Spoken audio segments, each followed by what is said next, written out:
a presentar, algunos tal vez me conozcáis, otros no me conozcáis. Soy Mario Alonso Puig. Mi trayectoria fundamentalmente está muy basada en la medicina, en la cirugía, 26 años en quirófanos en distintos países y siempre muy marcada por el interés de cómo un médico puede verdaderamente conectar con otro ser humano y ayudarle a hacer frente a desafíos que a veces son francamente serios. Mi formación fue una formación muy técnica, muy científica, que yo completé buscando qué podía hacer que la comunicación, qué podía hacer que la conversación activara mecanismos en el cuerpo que favorecieran la curación.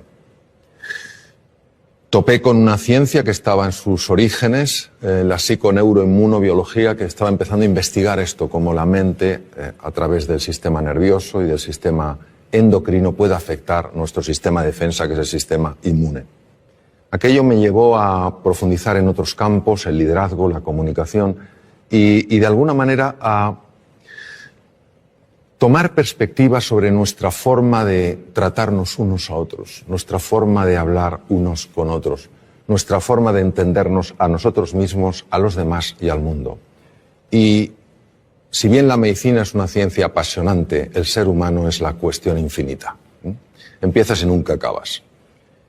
Bueno, mi interés por la educación es mi interés por sacar del ser humano lo que verdaderamente tiene dentro. Yo no creo que ningún ser humano esté llamado a la mediocridad. No lo creo, realmente es que no lo creo. Creo que todo ser humano está llamado a la grandeza, y la grandeza no la define la cultura, la grandeza es una cosa que la define nuestra propia naturaleza. La palabra educación en el fondo quiere decir sacar de dentro, es decir, no somos cubos vacíos que hay que llenar, sino fuegos que hay que encender. Y en este sentido me gustaría contaros una historia que a mí personalmente me ha marcado mucho. He hablado en distintos foros sobre esta historia porque señala lo que para mí es la diferencia entre profesores y maestros. En 1951, en la ciudad de Detroit, nace un joven, un chico de color, que pronto nota lo que es la pérdida, porque siendo jovencito el padre se va. Y se queda la madre, una mujer que no tenía estudios, una mujer que, bueno, se había dedicado a cuidar de sus hijos, y se ve con esta situación, con la situación de que tiene que sacar adelante una familia sin que en ese momento entrara ninguna ayuda económica. Se dedica a limpiar apartamentos, a limpiar hospitales, etcétera, etcétera. Y claro, cuando uno ha vivido en la ciudad de Detroit, como he vivido yo trabajé en un hospital que se llama Henry Ford, en neurocirugía. Cuando uno ha vivido en la ciudad de Detroit, pues se da cuenta que Detroit pues, es una ciudad apasionante, pero en ciertas épocas de la historia ha sido una ciudad bastante complicada. En los años 50 verdaderamente había un apartheid, una especie de apartheid, es decir, las personas de color se tenían que sentar en sitios distintos que las personas blancas, tenían que ir a baños diferentes, etcétera, etcétera. Y claro, este chico era un chico de color, era un chico pobre y que pronto pues fue destacando no por su talento, sino por lo que consideraban que era su estupidez. Tampoco por su serenidad, sino más bien por su tendencia, su temperamento violento. Cualquiera que hubiera tenido, digamos, una bola de cristal habría imaginado que este chico habría acabado sin duda en un penal en los Estados Unidos, si no muerto en un combate entre bandas enfrentadas. Pasaba sus ratos, se olvidaba de su triste condición viendo programas de televisión, hasta que un día su madre decidió que iban a ver menos televisión y se iban a dedicar más a leer libros. Y les obligó a leer libros yendo a la biblioteca pública de Detroit, ya que ellos no tenían dinero para comprar libros, y el joven Benjamin, empezó a enamorarse de los libros. Un buen día llega al colegio. Quiero que entendáis que en el colegio este niño tenía las peores notas, su performance era francamente lamentable, las notas eran pésimas y lógicamente en poco tiempo sería expulsado del colegio. Pero había un profesor, el profesor de ciencias, que verdaderamente era un maestro. Él creía que en todo ser humano hay grandeza, que en todo ser humano hay potencial y que la misión de un maestro es ayudar a que ese potencial se despliegue y florezca. Pero no conseguía que este chico de alguna manera respondiera a los distintos intentos que había hecho para que ganara confianza en sí mismo. Un día el maestro aparece con una piedra muy rara, la levanta delante de la clase y pregunta, ¿qué es esto? Se produce un silencio porque nadie sabe lo que es eso, salvo una persona, que ya os imagináis quién era, Benjamin. Pero Benjamin era el tonto de la clase. La primera pregunta es ¿por qué lo sabía Benjamin? Benjamin lo sabía porque en la biblioteca pública se había dedicado a leer libros de ciencias y por casualidad o sincronicidad, quién sabe, había encontrado libros sobre minerales y había una foto de esa piedra. Pero ¿vosotros pensáis que el tonto de la clase se atreve a hablar? No, porque tú mismo ya matas la respuesta antes de que nazca, es imposible. Si no lo sabe el resto, tengo que estar equivocado aunque parezca que estoy en lo correcto. Pero el profesor sostenía en la roca. De verdad que nadie sabe lo que es esta roca. Y tímidamente el joven Benjamin alzó la mano. Cuando una persona solo ve el performance y solo enjuicia a los demás, es muy fácil decir, venga, Benjamin, ¿cómo lo vas a saber tú? Si tú no sabes nada.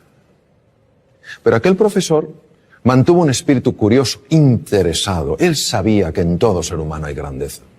La buscaba, la llamaba constantemente. Benjamin, ¿tú lo sabes?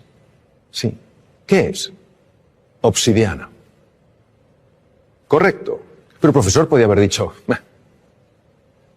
todo el mundo puede tener suerte en esta vida. ¿Podía haber dicho eso? No, porque él estaba buscando del hilo que te lleva a la madeja. ¿Pues sabes algo más de la obsidiana? Y vaya que sí sabía el joven Benjamin. Empezó a hablar sobre la obsidiana, las temperaturas elevadísimas, luego el frío, cómo cristaliza la roca, etcétera, etcétera.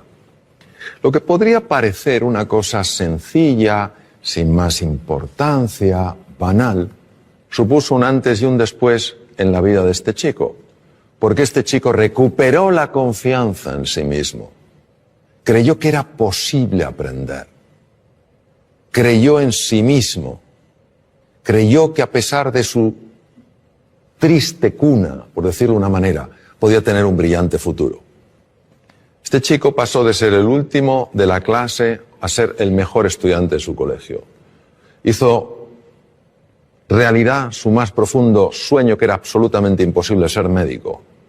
Se convirtió en el mejor neurocirujano infantil de la historia, profesor Ben Carson.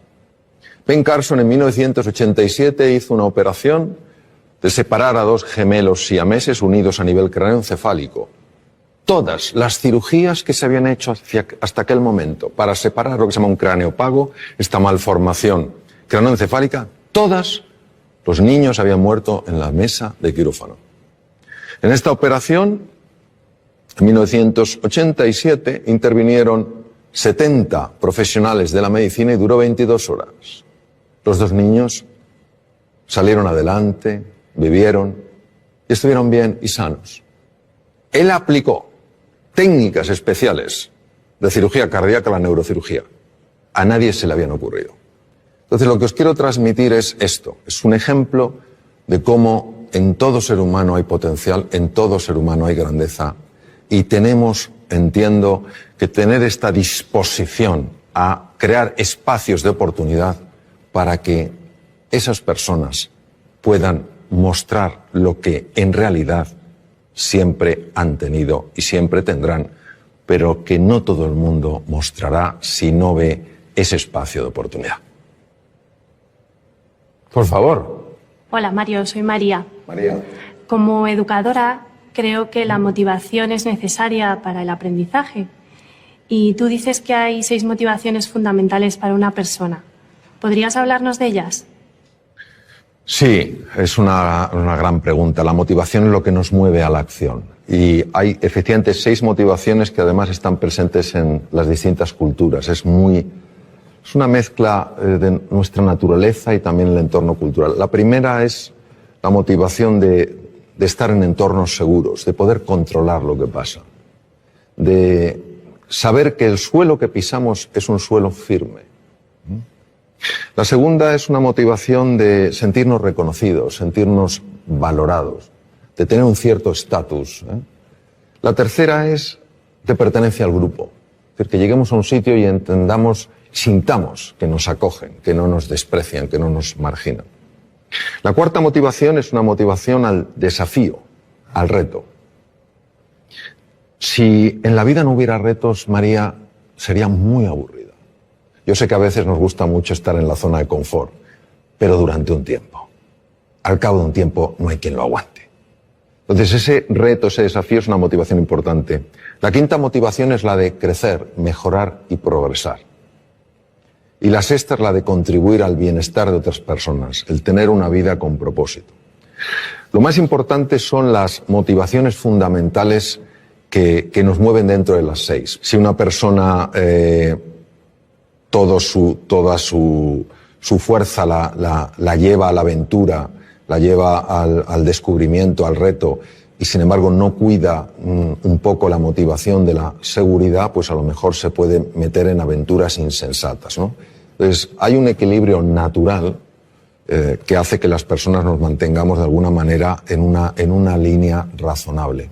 Cuando alguna de ellas toma una preponderancia o una significancia demasiado grande, es cuando podemos tener ciertos problemas. ¿Le respondí, María? A ti. Hola Mario, soy Lorenzo y soy maestro y veo que hay jóvenes en la familia y en la escuela que todavía no han descubierto sus talentos, ni siquiera saben que tienen talentos. Entonces la pregunta es, ¿cómo podemos captar esos talentos y cómo podemos potenciarlos? Fíjate, si nadie se ha dado cuenta, ni en la familia, ni en la escuela, que ese joven tiene talento, yo diría que el problema no está en el joven, está en la familia y en la escuela. Es decir, eso es lo primero que tenemos que ver, que todos tenemos la responsabilidad de buscar el talento, de conectar y de ayudarle a florecer. Pues fíjate, el talento, una forma de descubrirlo es curiosa. El talento viene muy marcado por algo que se te da especialmente bien, pero es tan natural en ti que nunca le has dado importancia. Nunca le has dado importancia. Porque para ti es natural, fluye. Y con frecuencia los demás te lo dicen, pero no te lo dicen como, oye, vaya talento tienes, sino mejor, oye, qué bien se te da hablar, qué bien se te da escribir, qué bien se te da dibujar, qué bien se te da moverte, qué bien se te da resolver conflictos. Y como es natural, no le das ningún valor. Mi experiencia a lo largo de los años me viene a mostrar que uno ha de buscar el talento en aquello que le es natural, porque el talento siempre deja huella, siempre se expresa.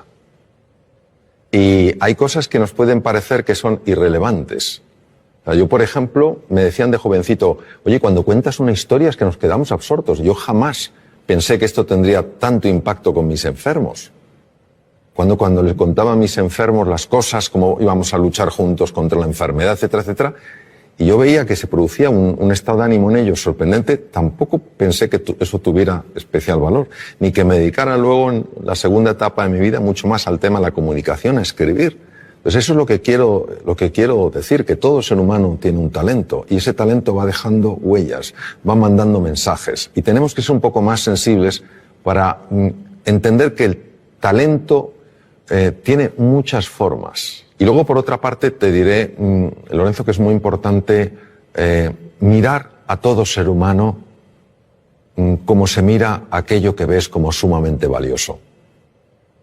De toda la conversación, lo más importante es la forma de mirar. Porque la forma de mirar tiene la capacidad de transmitir con enorme hondura cómo tú estás viendo a esa persona. Cuando tú miras a un ser humano como se mira aquello que es valioso, como somos espejos frente a espejos, esa persona empieza a reconocer su propio valor. Y en ese reconocimiento es más fácil que cualquier talento, cualquier capacidad encuentre un espacio natural para desplegarse. Yo creo que para mí eso es clave. Ver a todo ser humano como grandeza en potencia. Unos lo expresarán en mayor o menor grado, pero esa grandeza está en todo ser humano. Hola Mario, mi nombre es Antonio, soy maestro de educación primaria Y mi pregunta es la siguiente. En alguna entrevista mencionas a Gandhi, que sabemos que era abogado de formación, pero nunca ganó ningún pleito. Pero, sin embargo, podemos decir que llegó a cambiar el mundo.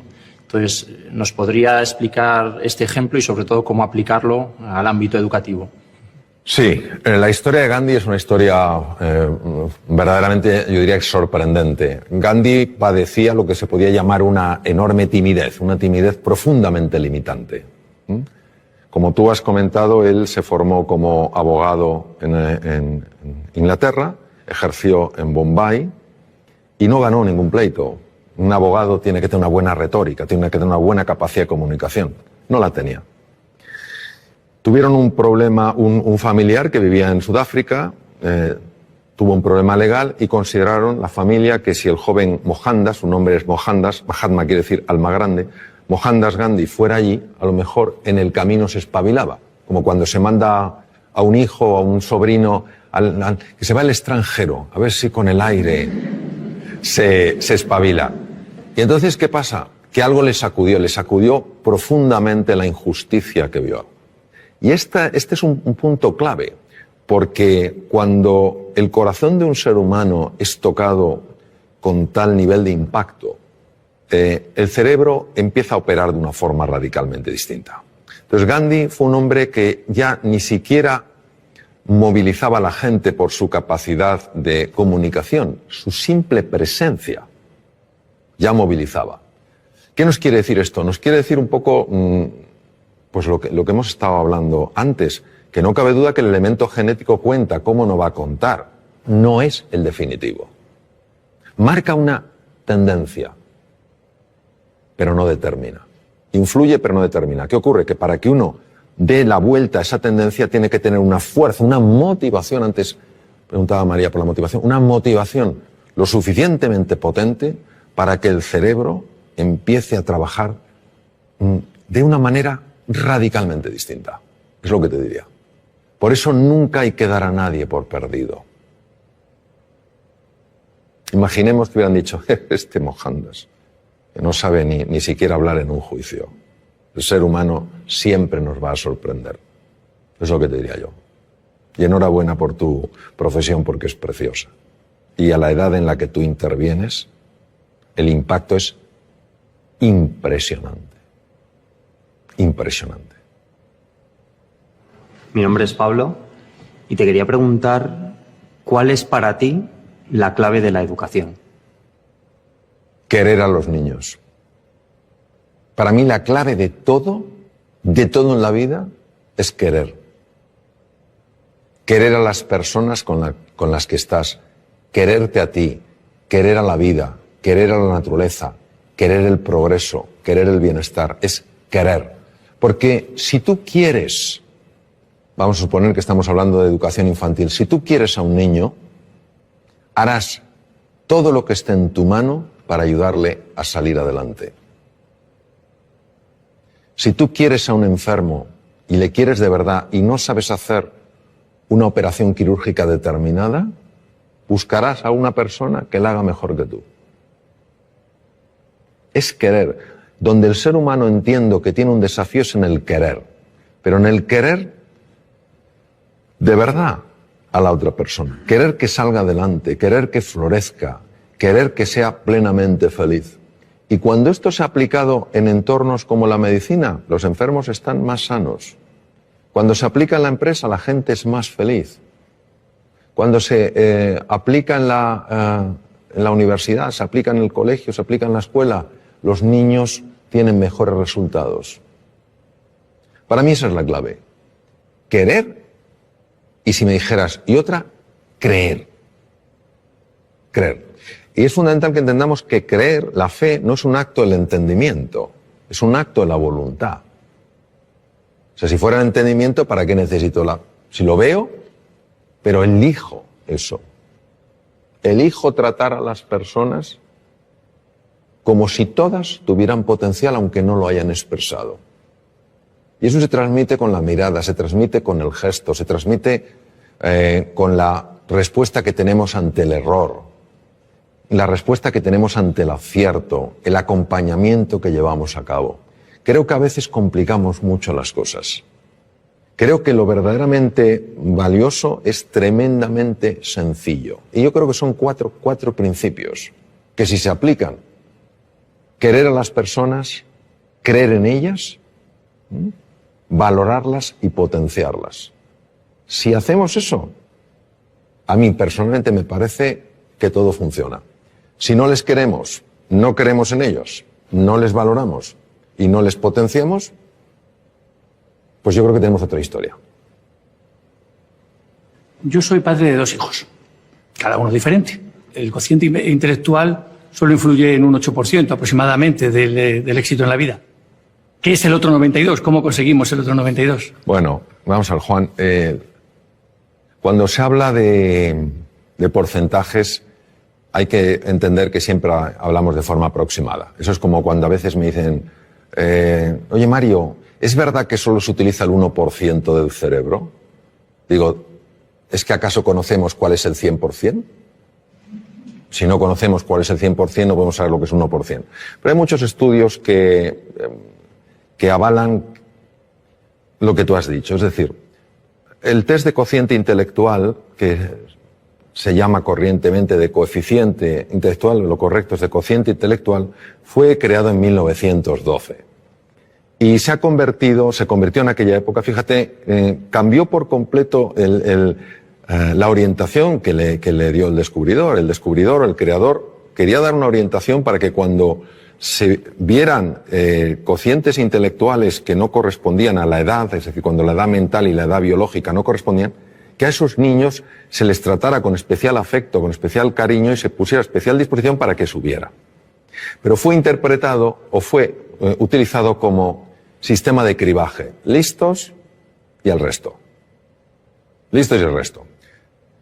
Uno de mis maestros, el profesor Howard Gardner, dedicó montones de años de su vida a estudiar la inteligencia y se dio cuenta de que ni siquiera podemos hablar de una inteligencia.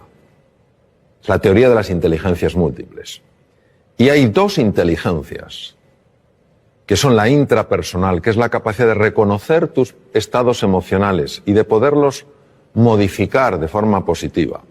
Y la interpersonal, que es la capacidad de entender qué pasa en la otra persona y relacionarte con lo que pasa en la otra persona, que son absolutamente claves en el éxito en la vida. Una persona que no sepa gobernar sus estados de ánimo, que un día se levante sin ganas de hacer nada y ese estado de ánimo no lo pueda alterar, o que un día tenga ira y no sepa canalizar de una manera positiva y adecuada esa ira, o tenga miedo y no pueda superar su miedo, es difícil que progrese en la vida.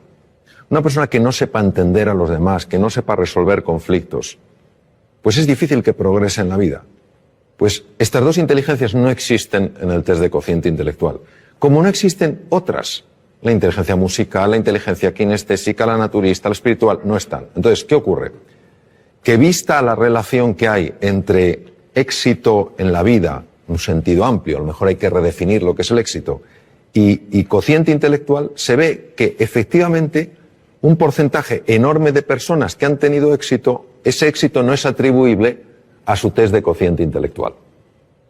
Esto es magnífico porque no niega que el cociente intelectual sea importante.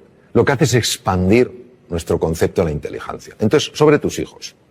Efectivamente, tus hijos son diferentes y es maravilloso que los veas así.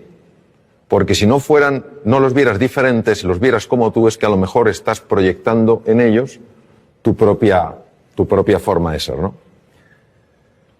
Habrá uno de tus hijos, tal vez tenga un tipo de inteligencia, el otro tendrá otra. Lo que es importante es que siempre, cuando estén contigo, sientan que son inteligentes. Hemos caído en el tremendo error, y una persona de la que yo aprendí mucho, Sir Ken Robinson lo marca mucho, como de hacer que solo un tipo de persona es la adecuada, ¿no? Necesitamos múltiples perfiles. Un pavo real no es ni mejor ni peor que un águila real. Entonces, cuando un hijo nota, siente que es valioso, que tiene inteligencia, que tiene una forma distinta de procesar que el otro, su autoestima no es dañada. Es que la autoestima es clave porque al final nuestra capacidad de hacer frente a los desafíos o nuestra incapacidad, la mayor parte de las veces nada tiene que ver con el mundo real, tiene que ver todo con el mundo mental. Te voy a poner un ejemplo. En Reino Unido se hizo un estudio fascinante. Se hicieron dos grupos, se buscaron dos grupos de estudiantes homogéneos en cuanto a edades, aproximadamente con el mismo background cultural, pero con dos diferencias. Una de ellas era que uno de los grupos eran teóricamente chicos bastante más inteligentes que el resto según el test de cociente intelectual. Pero estos que eran más inteligentes objetivamente de acuerdo al test de cociente intelectual pensaban que la inteligencia era algo fijo, que no se podía expandir. El otro grupo era un grupo de chicos teóricamente con menor inteligencia según el test de cociente intelectual, pero que creían que la inteligencia con el esfuerzo se expande. Les pusieron una serie de problemas de matemáticas complejos. El grupo de los chicos, entre comillas, más inteligentes, al ver que no lo podían resolver y dar por hecho que la inteligencia no se expandía, abandonaron. El tiempo no era un tiempo reducido, les daban tiempo. Abandonaron diciendo, si no lo soy capaz de entenderlo, no hay nada que hacer. Me falta la inteligencia necesaria para hacer frente a este problema. Los otros chicos tampoco sabían, y de hecho partían de un nivel inferior, pero creían que la inteligencia se expandía con el esfuerzo, y siguieron, y resolvieron los problemas de matemáticas. Es decir, quedaron mejor. Y eso es lo que te quiero decir, que el componente emocional, el componente autoestima, el componente confianza en ellos y en sus posibilidades es absolutamente crucial. Ellos acabarán encontrando su camino, pero no encontrarán su camino si creen que no son capaces de encontrarlo. Para mí tu libro Reinventarse es una magnífica lectura para momentos complicados y personas que pueden necesitar un cambio en su pensamiento.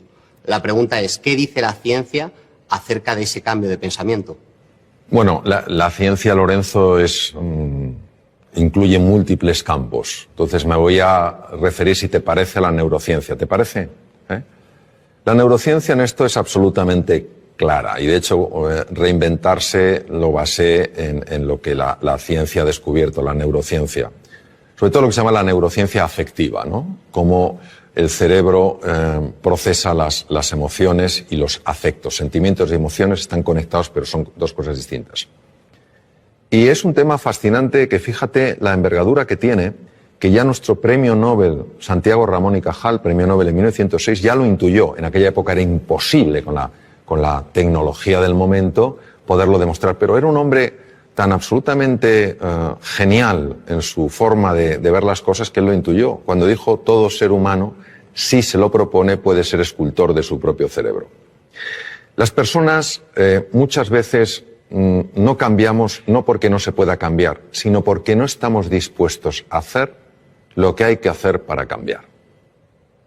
Ni tenemos el nivel de inspiración y de ilusión suficiente como para estar verdaderamente comprometidos y levantarnos después de cada caída, ni tenemos una estrategia que funcione y que podamos aplicar, ni a veces tenemos la disciplina necesaria para ir incorporando ciertas prácticas en el día a día. Cuando uno tiene la inspiración, es decir, ves una posibilidad en tu vida que dices, oye, si esto apareciera en mi vida, oye, voy a otro nivel. Cuando tenemos una estrategia que no tiene que ser ni sofisticada ni compleja, sino sencilla, estos son los pasos que he de seguir.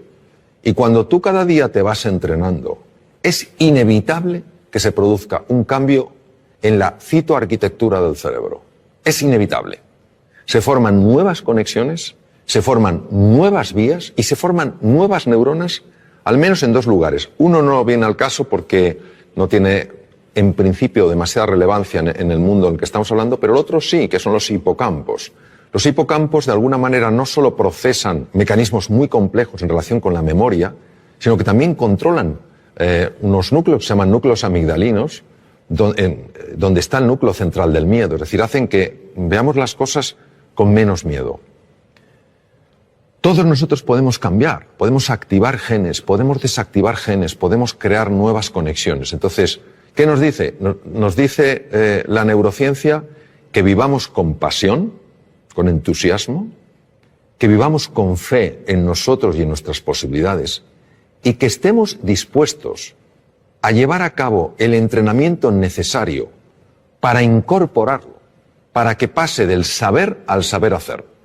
Y cuando uno está con personas realmente relevantes en el mundo del deporte, en el mundo de la ciencia, te das cuenta de la disciplina que ponen en su vida. Todos los días se entrena. No hay un día que digan, no, hoy no me entreno. Se entrenan un poquito. Y eso es una maravillosa oportunidad porque quiere decir que nuestro pasado no tiene por qué predecir nuestro futuro. Si una persona quiere cambiar cómo ha vivido hasta ahora, lo puede hacer. Ahora necesita estos ingredientes.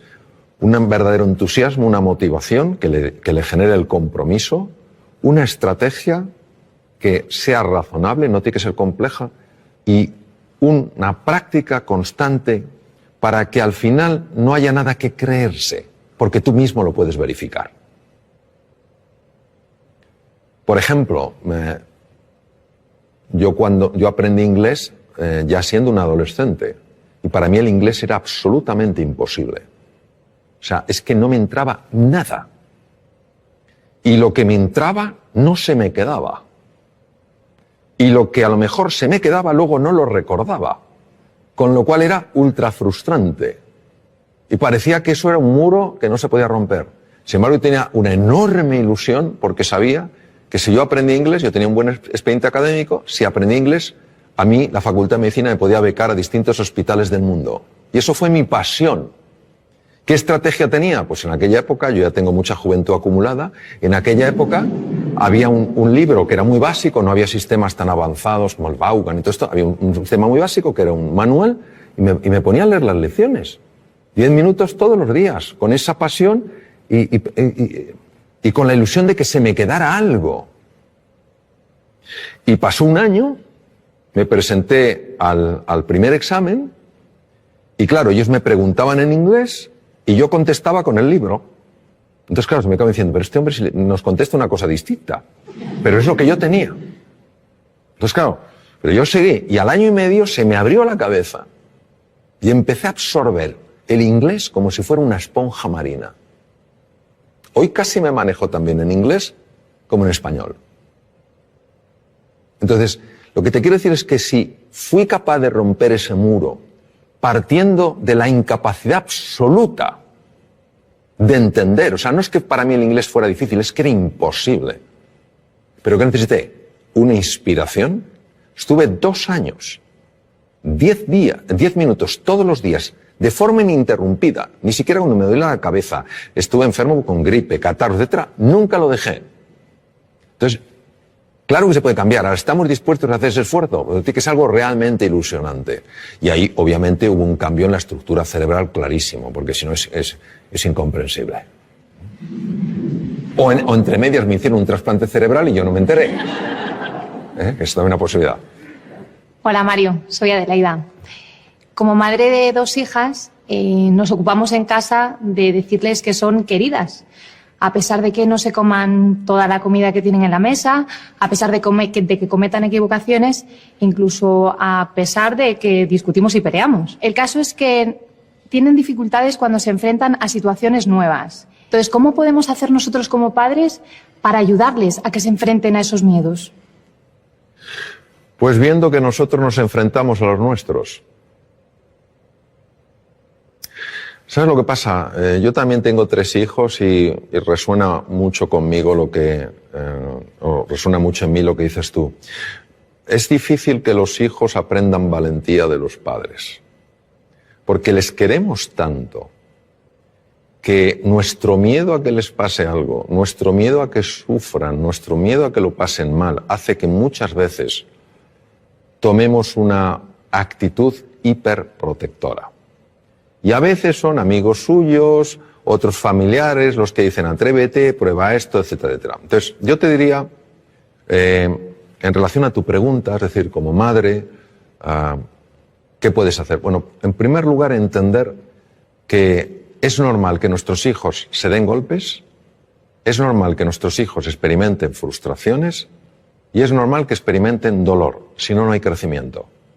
Y a veces los tenemos un poquito entre palmitas, como que no le pase nada, no vaya a sufrir. No. Yo lo que te diría es que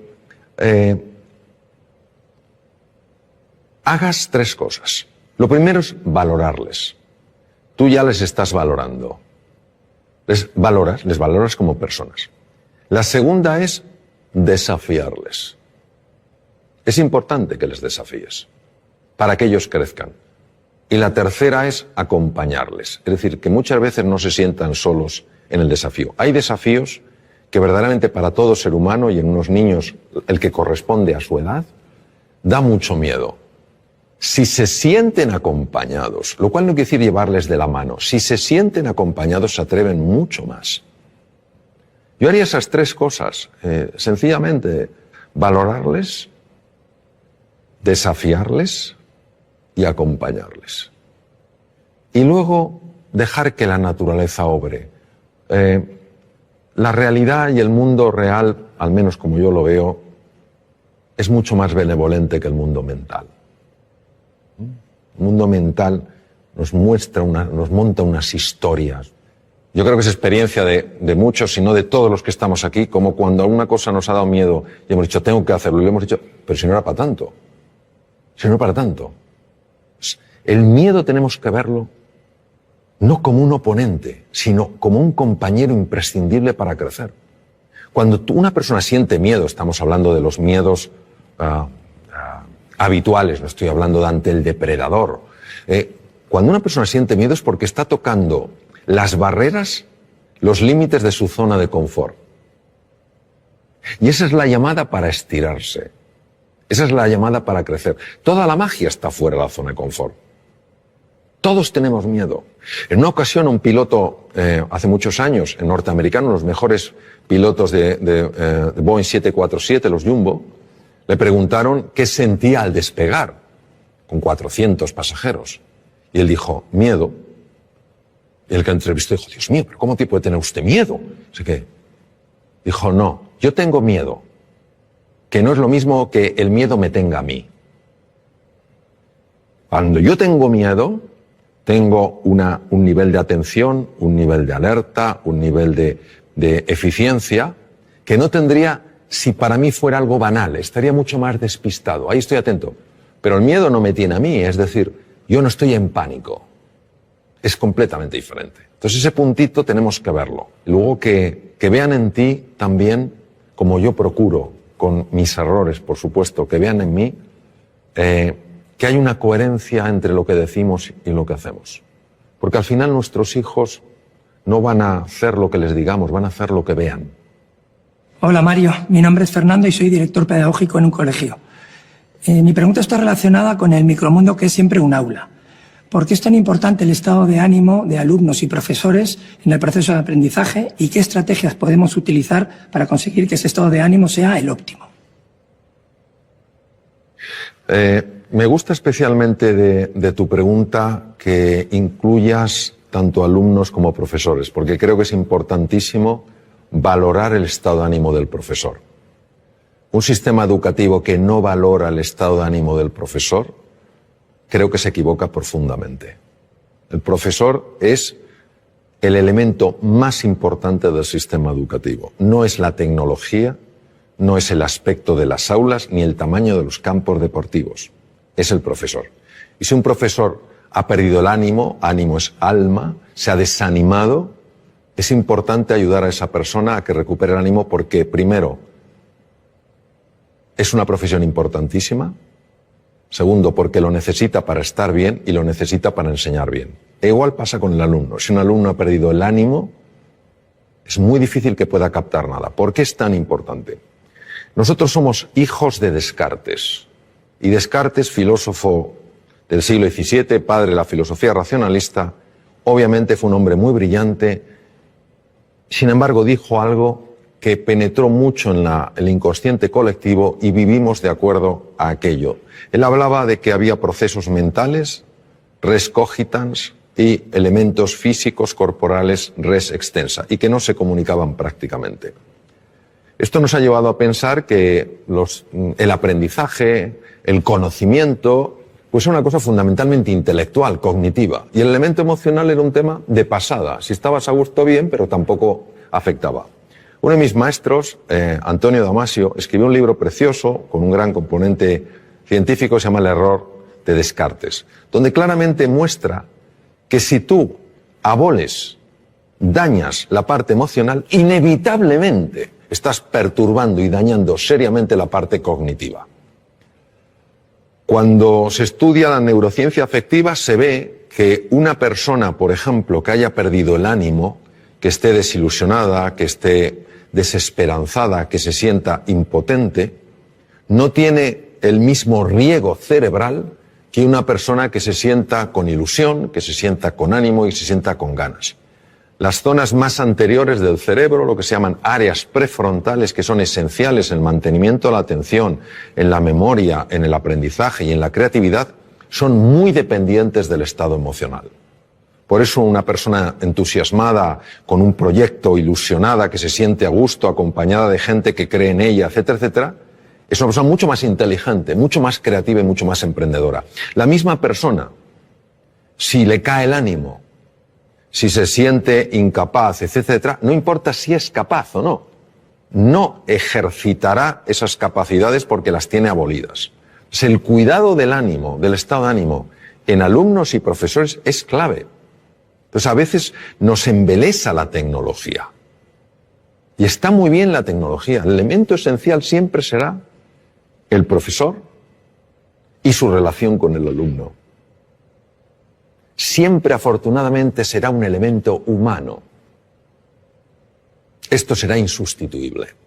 Entonces, por eso me parece clave. Cuando uno sabe que esto es importante, lo puede cuidar. Entonces, ¿qué se puede hacer? Lo que se puede hacer es, sencillamente, crear un espacio de verdadera escucha donde las personas, sin ningún tipo de miedo, puedan transmitir lo que sienten y lo que necesitan, y no tener que ocultárselo. Y si un profesor dice, he perdido el ánimo, es importante creer en esa persona, valorarla, desafiarla y acompañarla a que lo recupere. Si ni siquiera esa persona transmite que ha perdido el ánimo, porque no siente que hay un espacio dispuesto a escuchar eso, ¿cómo la vamos a ayudar? Si un alumno en un momento determinado se siente desanimado, qué importante es que pueda transmitírselo a un profesor para que le ayude. Tenemos un concepto absolutamente obsoleto de lo que es la inteligencia, lo que es la creatividad. Creemos que son capacidades fijas. El propio Daniel Goleman hizo un estudio en un barrio de Boston. Yo ejercí como cirujano en Boston. Un barrio que se llama Roxbury, que es un barrio muy complicado. Niños con cocientes intelectuales muy bajos. Empezó a ilusionarles, empezó a motivarles, empezó a hacerles creer en sí mismos y en sus posibilidades.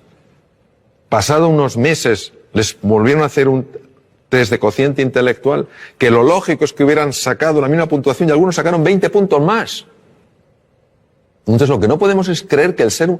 Qué bien lo decía Ortega y Gasset, decía, el ser humano no es un participio, sino un gerundio. No estamos hechos del todo, sino que nos vamos haciendo. La inteligencia se va haciendo, la creatividad se va haciendo, todo se va haciendo. Y la conexión es el ánimo que tienes, la ilusión.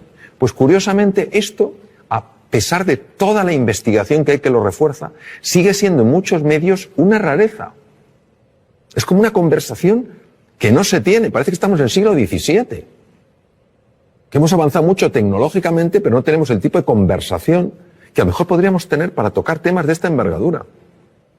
Y no hay nadie que no tenga momentos con el ánimo caído y necesite que alguien le ayude a levantarlo. Si lo podemos expresar con confianza, si podemos abrir nuestra vulnerabilidad sin sentirnos en peligro, es que todos ganamos. Eso es lo que yo te diría. Hola, Mario. Me gustaría que nos contaras algunas técnicas, consejos o pautas que transmitir a nuestros hijos cuando se ponen nerviosos ante un examen. Esa situación de estrés, de nervios que vivimos, ¿cómo manejarla? El estrés es un campo muy amplio y de gran calado. Entonces, yo lo que te diría es que la razón por la que nos ponemos nerviosos la mayor parte de las veces no es por el hecho en sí, sino por la historia que nos estamos contando acerca del hecho. Es decir,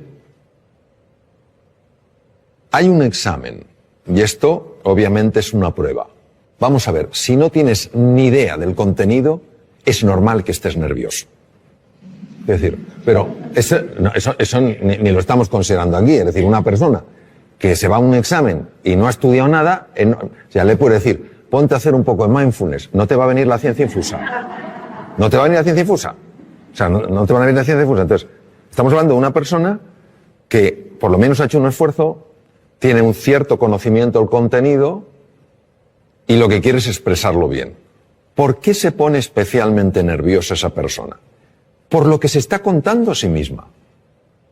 Hay un diálogo interno que es absoluto ruido mental que está diciendo, anda que si sale la pregunta que no te sabes, anda que si no lo escribe bien. Es un discurso que ha sido fotografiado con técnicas de resonancia funcional magnética en cuanto a activación de centros cerebrales, ¿no?, que corresponden a ese discurso, ¿no? Yo te diría que hay varias cosas que sabemos que ayudan a reducir ese estado de ruido, vamos a llamarlo ruido mental, es decir, ese nerviosismo como consecuencia de ruido mental. En primer lugar es hacer ejercicio físico. El ejercicio físico por sí solo tiene la capacidad de reducir el ruido mental. El ejercicio físico no implica apuntarse a un gimnasio, sino moverse más. Segundo lugar, poderlo hablar con alguien de confianza, poder hablar el sentir, poder contar el sentir. Y a veces, si no tienes a nadie, escribe lo que te preocupa, pero en un papel tan pequeño que casi no lo puedas ver. Porque el cerebro está interpretando que si puedes poner el problema en un tamaño tan pequeño es que el problema no es tan grande. ¿Vale? La siguiente cosa que te diría es que se entrenen en una cosa que cada vez tiene, pero por pura lógica, más difusión, que es todo lo que es los estados contemplativos de la conciencia, que no es más, o mindfulness, que lo único que significa es que se entrene en prestar atención a las cosas que son reales, como su respiración, como las sensaciones del cuerpo, porque el otro es mental. Entonces, cuando la narrativa no recibe la misma atención, empieza a tener menos impacto. Y hay una cosa que es clave en el adiestramiento, y yo he visto su tremenda eficacia, que es acostumbrarte a traer la atención al aquí y a la ahora. Es decir, por ejemplo, vamos a suponer que uno de tus hijos está preparándose para el examen y está nervioso como puede estar uno de los míos y cualquiera de nosotros. Esto es una cosa que todos podemos compartir y relacionarnos perfectamente con esa situación. Entonces, claro, empieza a pensar, no, si hubiera estudiado más, si ya me lo decía mamá, no veas tanta tele y estudia un poco más, y no lo he hecho. Anda que si ahora lo hago mal el examen, fíjate qué cosa, qué truco tan sutil y demoledor de lo que se llama la mente dualista. Te está llevando para atrás a lamentarte y te está llevando al futuro a preocuparte. Te priva de fuerza en el presente. Y una cosa que procuro entrenar todo lo que puedo es cuando veo que me estoy lamentando de algo del pasado, inmediatamente vengo al presente. Porque caemos en la tentación de pensar que cuando miro atrás para lamentarme de algo no lo volveré a repetir. Es mentira. Es un truco para que te sientas fatal. Eso es como cuando uno ha decidido reducir su ingesta, lo que come, y llega el momento del postre. Y se acerca el camarero y te dice, por cierto, la especialidad aquí son los postres. Y entonces tímidamente preguntas, ¿no tendrá algo de chocolate? Y dice, señor, la mejor tarta de chocolate del mundo. Entonces es como un deseo irrefrenable de comerte esa tarta de chocolate. Entonces te la comes y cuando te la has comido empiezas a sentirte culpable. No me la tengo que haber comido. Es la misma mente jugando de tal manera que te tenga siempre atrapado. Primero, hace que esa tarta de chocolate sea absolutamente tentadora. Y lo segundo, hace que te sientas culpable. Yo me pregunto, ¿hay alguien que por sentirse culpable ha cambiado alguna conducta? No. Llega la próxima tarta de chocolate y vuelves a caer. Entonces, lo que te quiero decir, cuando se habla tanto del aquí y el ahora, parece que tiene una connotación metafísica o filosófica. No es así, es tremendamente práctica. Cuando tú estás aquí y ahora, la mente no tiene la capacidad de meter tanto ruido. Lo que genera nervios es la mente. Pongamos el ejemplo de un opositor. Este sí que es un examen donde una persona se juega 3, 4, 5 años de estudio, 13 horas diarias, saliendo como mucho un día o medio día a la semana, y hipotecando toda su vida profesional a ese examen. 300 temas. Se lo sabe. Llega, le dan al bombo, tema 120, y se queda en blanco. Se retira, se levanta la silla, se va y justo le sale el tema 120. ¿Se lo sabía? Sí. ¿Por qué no ha salido? Porque la narrativa ha empezado a decirle, nunca serás notario. Ese es el problema. Es un entrenamiento. Porque hay que ir en contra de un condicionamiento mental previo. El tema es, ¿cuánto nos va a costar? Yo no creo que esa sea la pregunta. La pregunta es hasta dónde nos puede llevar. Hola Mario, soy María. ¿Nos podrías contar qué es el mindfulness y cómo funciona? ¿Y qué evidencias científicas tiene? Sí, claro que sí, María. Lo que pasa es que lo voy a contar de una manera muy visual, porque yo creo que lo vamos a ver mejor. Vamos a suponer que tú y yo estamos dando un paseo, entramos en un parque y vemos un lago, no muy grande, pero un lago. Entonces nos asomamos a ver qué hay en el fondo del lago y si el lago es profundo o no lo es. Pero no podemos ver el fondo. ¿Por qué no lo vemos, María? Porque está el agua turbia. Muy bien. Una de ellas es que el agua esté turbia. Si el agua está turbia, no podemos ver el fondo. Y si el agua no estuviera turbia, sino que fuera absolutamente cristalina, ¿por qué no vemos el fondo? Pues a lo mejor no vemos porque ese agua está agitada. Vamos a suponer que conseguimos que ese agua se serene, que ese agua se tranquilice. Entonces podemos ver el fondo, que puede tener una gran profundidad, ¿verdad? ¿Y qué hay en el fondo? En el fondo puede haber grandes tesoros, ¿no? Me permito recordar que algunos de los mejores tratamientos oncológicos que hay en la actualidad se han obtenido de esponjas marinas. Hay grandes tesoros, grandes oportunidades, y también podemos ver cosas pues que no tendrían que estar ahí. Plásticos, basura en el fondo del mar que está haciendo daño a la naturaleza, ¿correcto? Eso es lo que hace el mindfulness. Nuestra mente está agitada, y como está agitada, no vemos nuestro potencial, ni tampoco vemos aquello que nos está lastrando.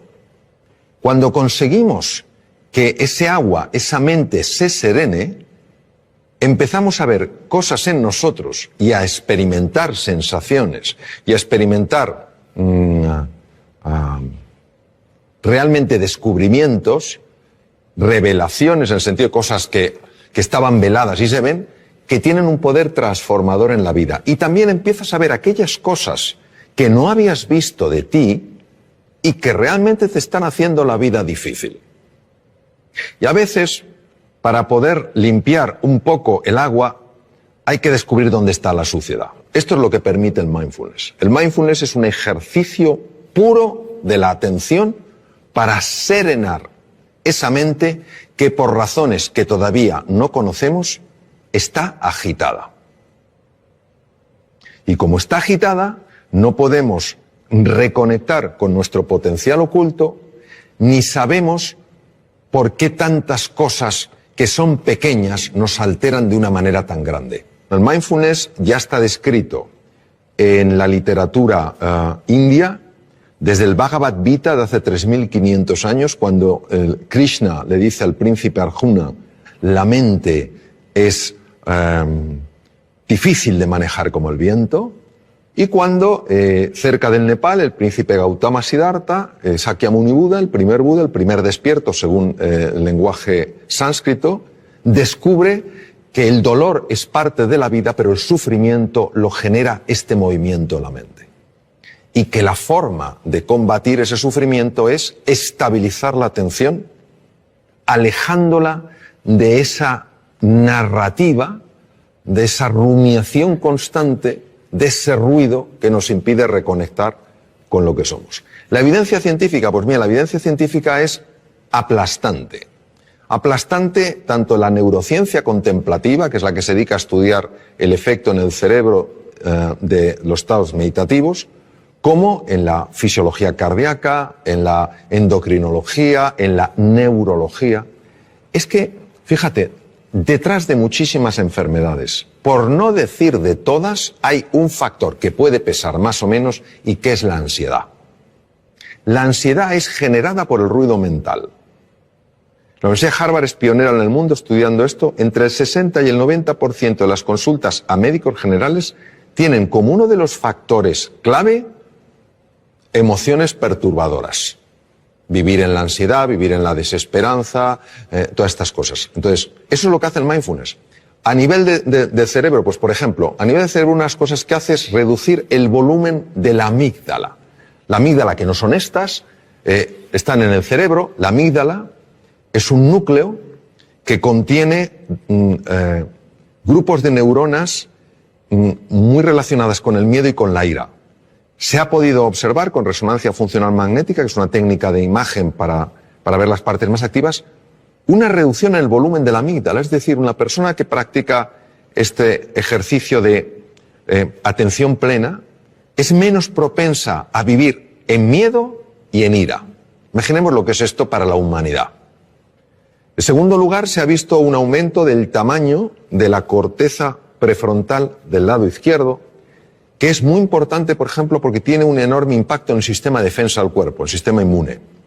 Otra cosa que se ha visto es que un sistema que se llama sistema red neuronal por defecto, que es la que hace que estemos distraídos, empieza a amortiguarse, y otra red, que se llama red ejecutiva central, es mucho más activa, es decir, favorece que te des más cuenta de lo que pasa. Esto es importante, por ejemplo, para reducir la incidencia de accidentes. Se ha observado, por ejemplo, cambios en el sistema de defensa, en el sistema inmune. Gente que ha practicado mindfulness sin tener experiencia previa en absoluto, durante 5 días a la semana, a lo largo de 2 meses, 20 minutos cada día, han tenido aumentos entre el 12 y el 20% del sistema inmune. Alguien dirá, pues eso no es mucho. Que te suban el sueldo un 12, un 20%. Verás lo contento que te pones. Claro, una subida de un 12%, un 20% del sistema inmune es que no te cojas una gripe, o no te cojas un catarro, o si estás lidiando con un tumor, que tu cuerpo sea mucho más agresivo. Mejoras en el tubo digestivo. Te voy a contar una cosa que es alucinante. A mí me lo parece. El tubo digestivo controla el 80% del sistema de defensa del cuerpo. Está ahí. El tubo digestivo constituye otro cerebro, complejísimo, con 500 millones de neuronas. Cuando una persona está súper tensa, cuando una persona está llena de ansiedad, empieza a producirse el paso de sustancias feas, quiero decir, nocivas, desde la luz del intestino delgado y a veces del colon, a la sangre, y pueden dar lugar a procesos inflamatorios generalizados que ya se están empezando a relacionar como uno de los factores, uno solo, que podría tener su conexión con el Alzheimer, por ejemplo. Hace más difícil el control de la glucosa. Es alucinante. Entonces, cómo el mundo emocional, perturbado por una mente agitada, acaba afectando todo el cuerpo. Hay estudios, por ejemplo, la aplicación de mindfulness a personas que están diagnosticadas de esclerosis múltiple, que es una enfermedad degenerativa del sistema nervioso, y se reduce la aparición de brotes, evoluciona por brotes. Son menos intensos. Se está aplicando un montón de cosas, es decir, y además por centros tremendamente serios, donde la investigación no es cuestionable ni anden buscando especiales resultados, sino que están muy bien controlados. Lo que pasa es que esto, que tiene 3.500 años de antigüedad, solo le hemos dado una credibilidad cuando una serie de científicos se ha decidido a estudiar qué ocurre en el cerebro y en el cuerpo cuando una persona entra en estos estados de enfocarse en el aquí y en el ahora. Y también nos ha ayudado a darnos cuenta de la jaula de grillos que tenemos en la cabeza. Y que es una cosa difícil de creer. Que te pasa una cosa que te disgusta por la mañana y te está rumiando hasta la noche. Pues parece que somos vacas. Y que el simple hecho de parar eso hace que el organismo, que tiene una capacidad natural de recuperación, pueda recuperarse. No hay nada mágico aquí. Bueno, sí hay mágico, que la vida es mágica. Eso es lo que hay de mágico. Pero a veces estos diálogos que tenemos bloquean la magia, no porque la anulen, sino porque no la dejan florecer. Te he oído decir que la mayoría de los seres humanos se mueren con la música dentro sin haberla oído sonar. ¿Qué quieres decir exactamente con eso? Y bueno, para los futuros padres, ¿qué podemos hacer para que nuestros niños no les pase esa cosa, ¿no? recuerdo una cosa que leí de Víctor Hugo que me impresionó mucho, ¿no? Víctor Hugo decía, el problema nuestro no es que nos vamos a morir, es que no sabemos cómo vivir. Y había un filósofo danés, Søren Kierkegaard, que decía, la vida solo se puede vivir mirando hacia adelante, solo se puede entender mirando hacia detrás. En los momentos donde ya esta existencia nuestra se acaba y una persona mira hacia atrás, y lo sabemos sobre todo por los escritos de Elisabeth Kubler-Ross, que estuvo con muchas personas en esa situación, uno se da cuenta de la cantidad de cosas que podía haber hecho y no hizo. Cuando yo hablo de la música, yo creo que todo ser humano tiene música. Lo que pasa es que está acostumbrado no a oír su música, sino a oír su ruido. No tiene nada que ver el ruido con la música. Y si te das cuenta y ves una partitura, si todas las notas fueran pegadas una detrás de otra, no tendríamos música, tendríamos ruido. Lo que hace que tengamos música es que haya espacios de silencio. Son esos espacios donde no hay ninguna nota los que permiten que en vez de ruido haya música.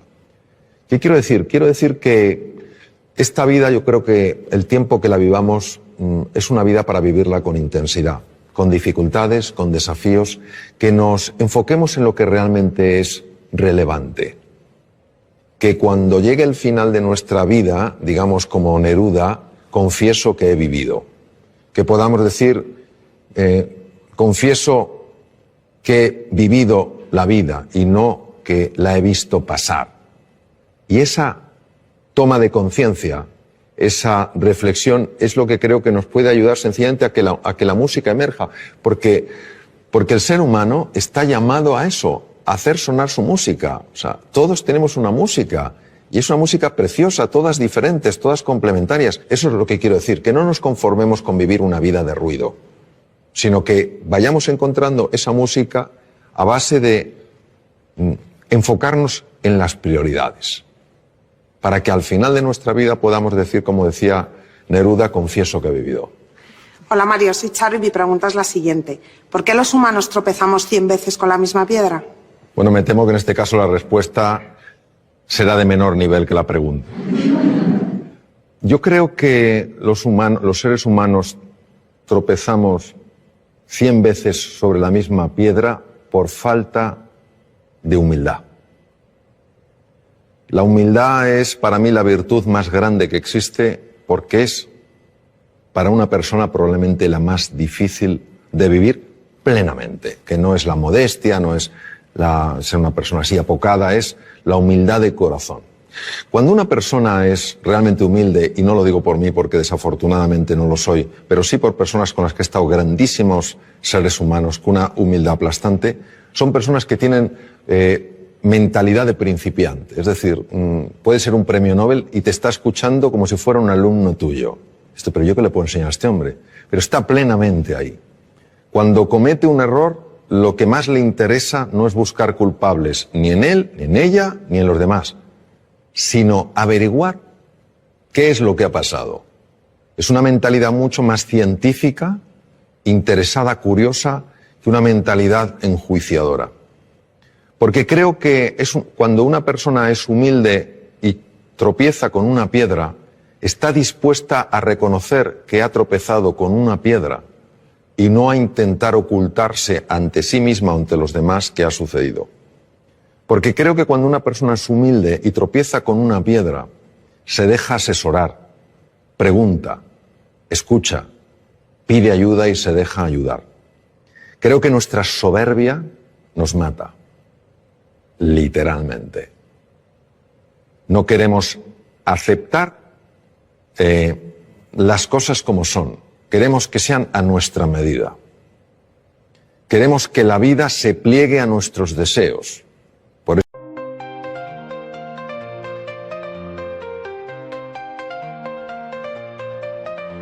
The road was long, the end seemed far, but I kept on pushing like a shooting star. Fell down 7 times, rose up 8. I'm stronger now, learn to carry the weight. All the pain, all the scars, made me who I am so far. Everything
made me who I am so far. Every fall, every mistake, helped me learn to carry the weight. Rise up, keep climbing high, reaching for the endless sky. With each step I'll find my way, stronger than I was yesterday.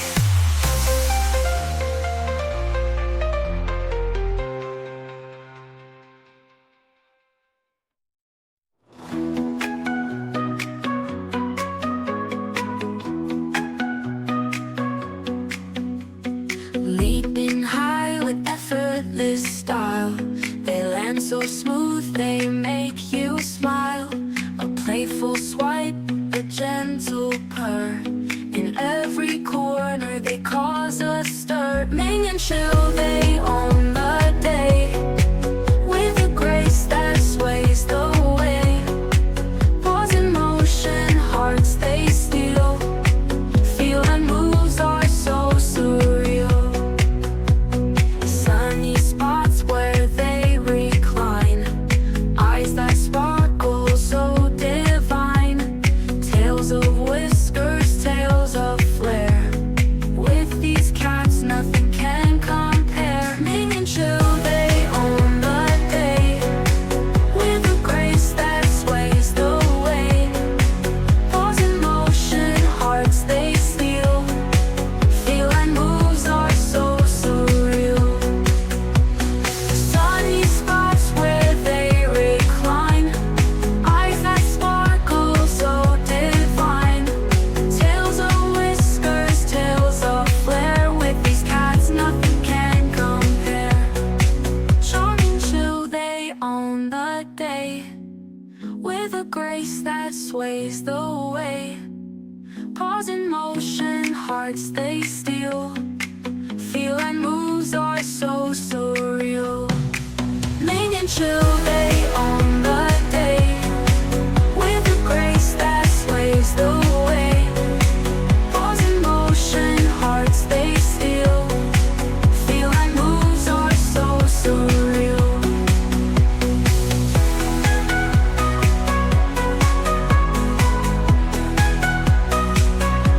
So surreal.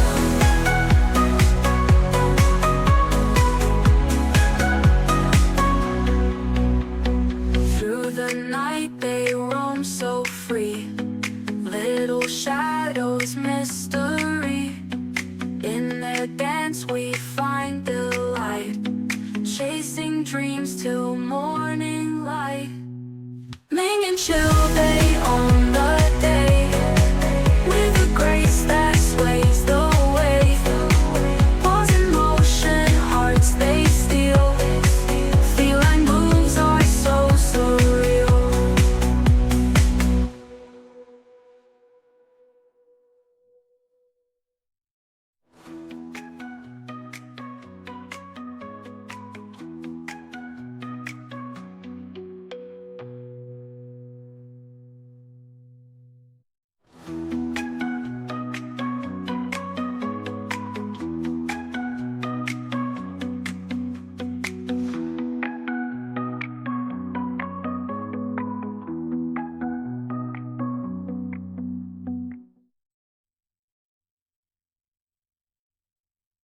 Eso no fluimos con la vida. Cuando aparece algo que no nos gusta, nos preguntamos ¿por qué? En lugar de ¿para qué? Y todo eso creo que es lo que hace que nos cueste aprender. Y si yo lo llevara a una metáfora, creo que la vida se vive en plenitud cuando el que pilota el coche es la conciencia. Y en el copiloto va el ego. Pero cuando el ego es el que pilota, te puedes tropezar 100, 1000, 100.000, que nunca aprenderá. Bueno, creo que ha llegado el momento ya de terminar. Aparte de expresaros mi profunda gratitud por las dimensiones tan amplias y profundas de vuestras preguntas, pues un poco resumir, tal vez desde otro ángulo, lo que hemos estado hablando. que es que el ser humano es indivisible. O sea, una persona puede tener un hígado, pero una persona es más que su hígado. No somos casos clínicos interesantes, sino seres humanos completos. Y que la faceta física, el cuidado del cuerpo, de la nutrición, el hacer ejercicio físico es muy importante. La faceta mental, dormir bien, dormir suficiente es importante. Es más importante dormir que comer, fisiológicamente hablando. Que la faceta mental es clave, que tenemos que aprender todos a gestionar mejor nuestra mente, a enfocarnos en lo esencial, a usar un lenguaje que nos ayude, no que nos anule, a interpretar las cosas de una forma que nos permita salir adelante, no quedarnos atascados, ¿no? Que el elemento afectivo es esencial, buscar lo positivo en las cosas, más que los porqués, los paraqués, más que los esques, pues tal vez los hayques, a lo mejor más que solo me queda, pues los aún me queda, ¿no? Y que luego hay una dimensión espiritual en la existencia humana que es muy importante y que nos abraza a todos, que es la vida con propósito, es decir, que nuestro propósito no es solo experimentar la felicidad, sino ayudar a otros seres humanos también a ser felices.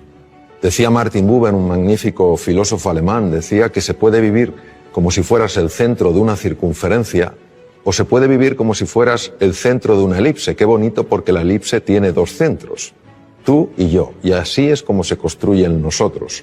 Yo creo que todos en la dimensión espiritual lo que estamos llamados es a construir un nosotros, a ayudarnos en este viaje fascinante que es la vida, en nuestras distintas facetas, y que la educación, se valore o no, es increíblemente valiosa. ¿Cuántas cosas no tendríamos que padecer si las hubiéramos aprendido a edades más tempranas? ¿Cuántos conflictos no surgirían si los hubiéramos aprendido a resolver en un entorno escolar cuando éramos más jovencitos? ¿Cuántos dones conoceríamos si los hubiéramos descubierto? Entonces, la educación es tarea de todos, y yo creo que nuestra responsabilidad es, cada uno en la medida de sus posibilidades, ayudar a valorar verdaderamente no solo la importancia de la educación, sino la enorme importancia del maestro, la enorme importancia de la relación con el estudiante, valorar al estudiante porque es la persona que está en el momento cumbre de la vida para aprender y descubrir, y entender que esto puede dar un gran sentido a nuestra vida, porque no es solo lo que nosotros logremos, es también el legado que vamos dejando y que puede afectar a muchas generaciones. Tú cambias un sistema educativo, lo mejoras, y eso puede tener un impacto como cuando tiras una piedrecita en un estanque y las ondas se extienden por todas partes. Pues eso, os animo a que cada uno, donde esté, como pueda, en la manera en que vea, viva de acuerdo a unos principios que en el fondo lo único que buscan es darle al ser humano su verdadera dignidad y su grandeza. Gracias.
Walking streets lit by distant stars, lost in the electric hum. Eyes reflected in shattered glass, dreams buried in the past. Silent whispers through digital air, city breaths, we collide. Ghosts of neon trails, they haunt all these echoes we can't hide. We dance in synthetic lights, shadows of forgotten nights. We chase our endless tides. Through neon dreams we glide, fading from